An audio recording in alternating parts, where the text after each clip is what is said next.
بسم اللہ الرحمن الرحیم۔ اعوذ باللہ من الشیطان الرجیم، بسم اللہ الرحمن الرحیم وبہ نستعین۔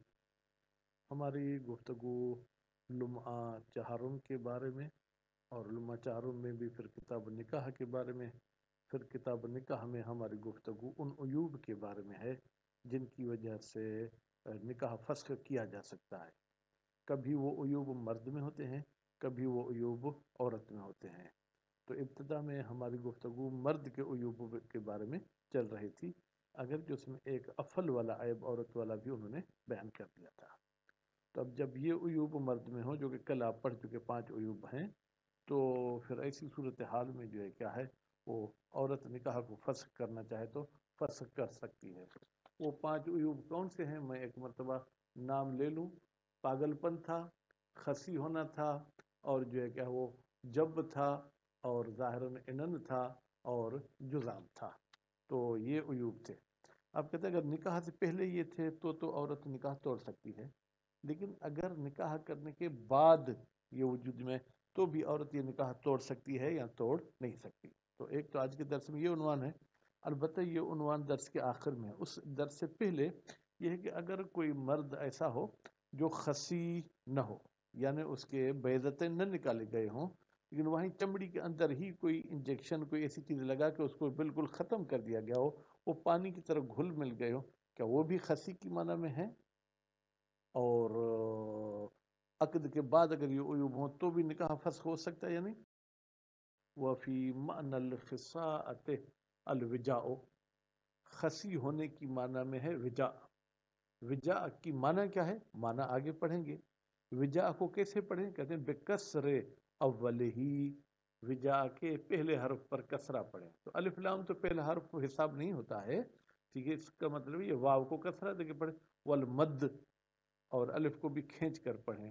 وہ رز الخصیتین، وہ یہ ہے کہ اس مرد کے دونوں جو ہے کیا ہے کپوروں کو بالکل جو ہے کیا ہے وہ رگڑ دیا گیا ہو، بحیث اس طریقے سے کہ تب تلو قوتہما، اس کے کپوروں کی قوت باطل ہو گئی، یعنی وہ اب کچھ نہیں کر سکتا۔ بلکہ کہا گیا ہے انہو من افراد الخصاء، بھائی وجا کو الگ ذکر کرنے کی ضرورت نہیں ہے، بلکہ یہ بھی خسی کی ایک قسم ہے۔ تو نتیجے میں فَيَتَنَاوَلُهُ، اس وجا کو شامل ہوتا ہے نص الخصاء، خصا والی جو ہے کیا ہے وہ نص، وَيُشَارِكُهُ فِي الْعِلَّةِ، اور یہ وجا جو ہے یہ مشارکت رکھتا ہے کس کے ساتھ؟ خصا کے ساتھ، علت میں۔ علت کون سی؟ کہ بیوی کے پاس نہیں جا سکتا۔ المقتضیت، وہ علت تقاضا کرتی ہے للحکم، کہ جناب یہ عورت اگر اسے نکاح ختم کرنا چاہے تو کر سکتی ہے، اور شادی کا مقصد یہ ہے کہ نسل بڑھانا، اس صورت میں وہ نسل نہیں بڑھا سکتا ہے۔ وشرط الجب، جب یعنی جس کا اعلی تناسل کٹا ہوا ہو، کہتے اس کٹنے کی شرط کیا ہے؟ اللہ یبقا قدر الحشفہ، ختنے والی مقدار جتنا باقی نہ ہو۔ فرض کریں اگر ختنے والی مقدار 1 انچ ہے تو 1 انچ جتنا بھی باقی نہ ہو تو عورت نکاح ختم کر سکتی ہے۔ فلو بقی قدر الحشفہ، اگر ختنے والی جگہ جتنی جو مقدار وہ باقی ہے، فلا خیار، تو پھر عورت کو نکاح توڑنے کا کوئی اختیار نہیں ہے۔ کیوں؟ لِإِمْكَانِ الْوَطْءِ حِينَئِذٍ، اس لیے کہ چھوٹی سی جو ہے کہ وہ جناب لمبائی میں بھی وہ عورت کے ساتھ وطی کر سکتا ہے۔ وشرط العنہ، عنہ کی شرط کیا ہے؟ کہتے ہیں بزم، پھر جو عین کو ضمہ دے کے پڑھیں، ان یعجز، مرد عاجز ہو، ان الوطء، عورت کے ساتھ ہم بستری کرنے سے، فی القبل و دبر، نہ آگے سے کر سکتا ہے نہ پیچھے کر سکتا ہے، منہا، اپنی بیوی کے ساتھ بھی نہیں کر سکتا، ومن غیرہا، اور کسی اور عورت کے ساتھ بھی نہیں کر سکتا۔ فلو وطئہا فی ذالک النکاح، اگر شوہر نے بیوی کے ساتھ وطی کی تھی اسی نکاح میں، ولو مرتن، ایک مرتبہ کیوں نہ کی ہو، خوب، تو پھر کیا ہے؟ او وطئہ غیرہا، یا اس نے اپنی بیوی کو تو ہاتھ بھی نہیں لگائے لیکن دوسری عورتوں کے ساتھ یہ غلط کام کرتا ہے، فلیس بعنین، تو پھر یہ مرد عنین نہیں ہے، یعنی پھر عورت اس سے نکاح نہیں توڑ سکتی۔ وہ قضا، لو اجز عن الوطء قبلا، اور اسی طریقے سے اگر کوئی مرد اپنی بیوی کو آگے سے کچھ نہیں کر سکتا لیکن وہ قدر علی الوطء دبرا، لیکن وہ پیچھے والا حصہ استعمال کر سکتا ہے، ان دمن یجوزہ، ان علماء کے نزدیک جو پیچھے والے حصے کے استعمال کرنے کی اجازت دیتے ہیں، تو بھی عورت اس سے طلاق نہیں لے سکتی۔ کیوں؟ لتحقق القدرت، اس لیے کہ اس میں بیوی کے پاس جانے کی قدرت ہے، المنافیت للعنہ، یہ قدرت جو ہے کیا ہے، عنہ کے مخالف ہے۔ عنہ وہ ہے جو جا ہی نہیں سکتا، یہ جا تو سکتا ہے۔ اجز ان ذالک، جب مرد ان تمام چیزوں سے عاجز ہو، یعنی وطی نہ کر سکتا ہو، نہ آگے نہ پیچھے، نہ اپنی بیوی کو نہ کسی اور کو، فإنما تفسخ، بتحقیق یہ عورت نکاح فسخ کرے گی، لیکن کب؟ بعد رفع امرہ الحاکم، وہ اپنی شکایت لے جائے گی حاکم شرع کے پاس، وہ انذار ہی، اور پھر حاکم شرع شوہر کو مہلت دے گا، سنتن 1 سال کی۔ کب سے 1 سال شروع ہوگا؟ نکاح سے نہیں، من حین المرافعہ، جس دن عورت شکایت لے گئی وہ اس کی پہلی تاریخ ہے، 1 سال تک اگر یہ اپنے آپ کا علاج وغیرہ کرا سکا پھر تو ٹھیک ہے، وہ اللہ بیوی سے طلاق لے لے گی۔ فَإِذَا مَضَتْ اجمع، جب پوری کی پوری مدت گزر گئی، وہ عاجز عن الوطء، اور یہ شخص وطی نہیں کر سکا، فی الفصول الاربع، 4 فصلوں میں، سال کے 4 فصل ہوتے ہیں، 4 میں یہ نہیں کر سکا، جاز لها الفسخ، تو عورت کے لیے جائز ہے نکاح فسخ کر دے، حین اذن، 1 سال گزرنے کے بعد۔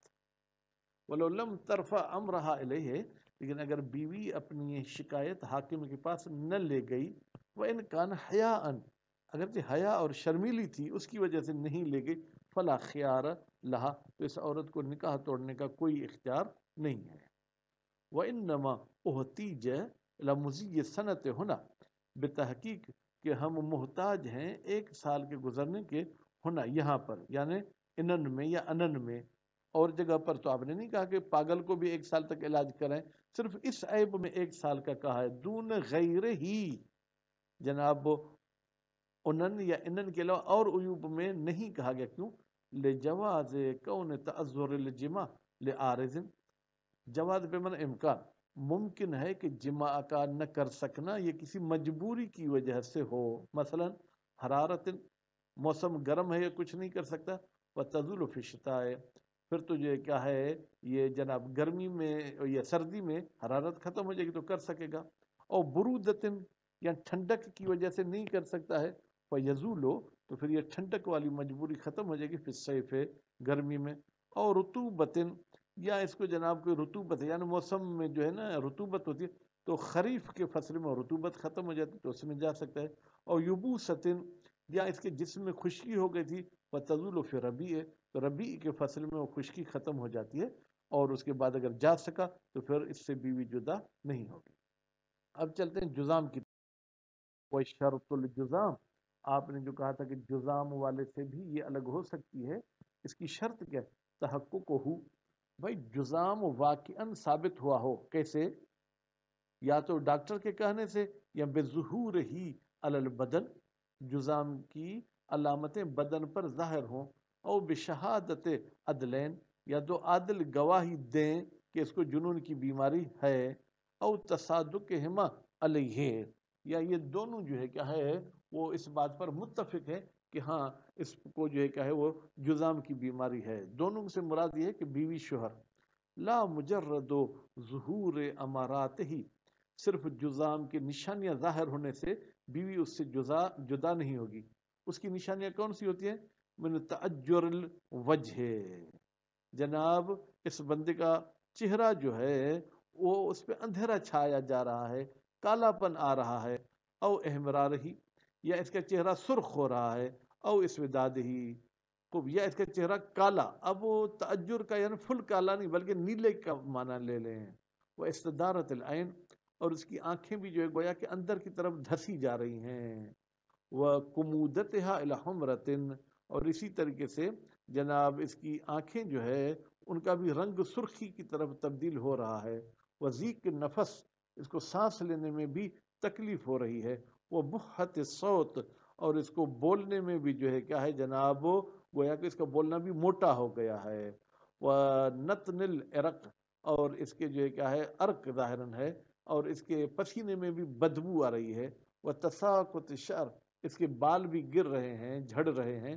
فإن ذلك بتحقیق یہ سب نشانیاں قد یعرض من غیر الجزام، کبھی کبھی جزام کے علاوہ کسی اور وجہ سے بھی ہو سکتی ہیں، تو ان نشانیوں کو دیکھ کر آپ اس پر جزام کا لیبل نہیں لگا سکتے۔